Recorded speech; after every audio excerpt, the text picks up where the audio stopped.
In the event of a harbor fire and resulting oil spill, can drones play a crucial role in emergency response?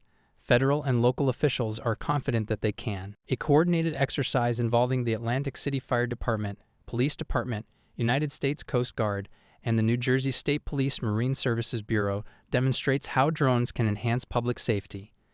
This exercise simulates a fire on a boat in a marina, leading to an oil spill and a potential evacuation. Drones are deployed to monitor the fire and track the oil spill, sending real-time video to the Emergency Response Command Center.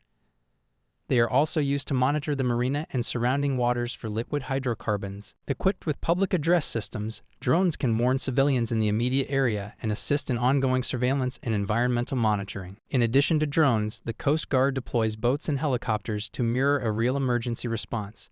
This allows first responders to study the interaction of air and water-based craft and ensure safe operations. The Civil Air Patrol's New Jersey wing showcases how piloted aircraft complement drones with higher altitudes, longer loiter times, and airborne photography capabilities. The New Jersey State Police Marine Services Bureau focuses on civilian safety, marine evacuation communications, and maintaining perimeter security. Through collaboration and innovation, this exercise underscores the critical role of drones in modern emergency response, paving the way for safer and more efficient public safety operations. Hear from Todd Wardwell, U.S. Coast Guard Port Recovery Specialist and Emergency Management Planner, and Scott Evans, Atlantic City Fire Chief and OEM Coordinator, about the importance of these exercises.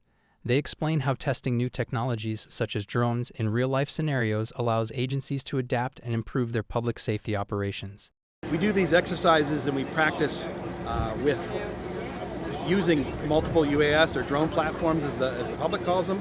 We're able to leverage our typical emergency response plans, get used to operating with these UAS systems, and then be better at employing them with manned aircraft in the future, and also coordinating with ourselves using other UAS. The coordination between the different agencies has been fantastic, especially with Atlantic City Fire, Atlantic City Police Department, and the beach safety folks, and Atlantic County Office of Emergency Management. It's been awesome. Today we get a chance to exercise our ability to put aircraft in the skies and to practice and simulate working with other aircraft. So as you see, who's presenting here with us today is we have the United States Coast Guard with us, the New Jersey State Police, we have their Marine unit, as well as we also coordinate with their aviation unit as well, and as well as additional, the Department of Transportation is also here with us today, assisting us with some of the coordination that we would need with the large-scale emergency. So one of the most important things we want to do with emergency response is always make sure that it's safe. Always being able to know what your space is and who is in your space. Want more information about drones and public safety? Visit police1.com and firerescue1.com for the latest updates, news, and resources on integrating drones into emergency response strategies.